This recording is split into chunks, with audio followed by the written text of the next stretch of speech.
Почитувани, единствената улога на докажаниот губитник Христијан Мицкоски, како шеф на ВМРО-ДПМН е да го одбрани криминалот и да ја спречи правдата.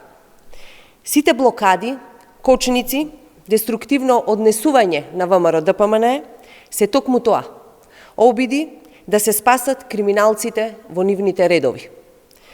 Мицкоски не се грижи за граѓаните, не се грижи за правдата. Негова единствена грижа е неговата фотелја во Белиот дворец и одбрана на криминалите, на луѓето што го поставија во Белата палата.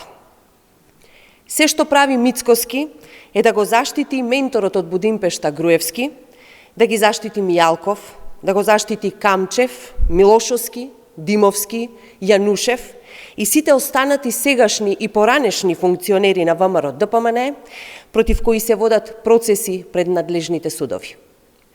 Тоа е единствената грижа на Мицкоски, а не правдата, како што ја лаже јавноста.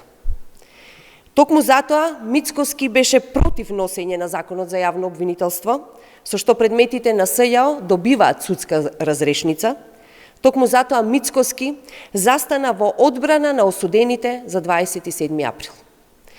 Случајот со Мијалков е последниот пораз на Мицкоски. Тоа е неговиот последен дебакал.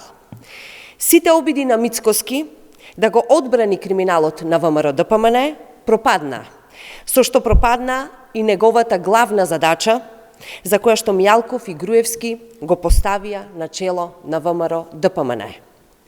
Почитувани, сега патот на правдата е чист и се почесто ќе бидеме сведоци на спроведена правда, но и на силен одговор од институциите кон сите кои се ставаат над законот. Државата веќе не е заробена од поединци кои ја користеа за нивно лично богатење. Денес имаме силна правна држава, држава во која редот, правдата и дисциплината на сите нивоа се приоритет. Мицкоски останува осамен во Белиот дворец, осамен на браникот на криминалот и останува во опозиција, затоа што не нуди ништо друго, освен лажни вести и одбрана на криминалот. Благодарам.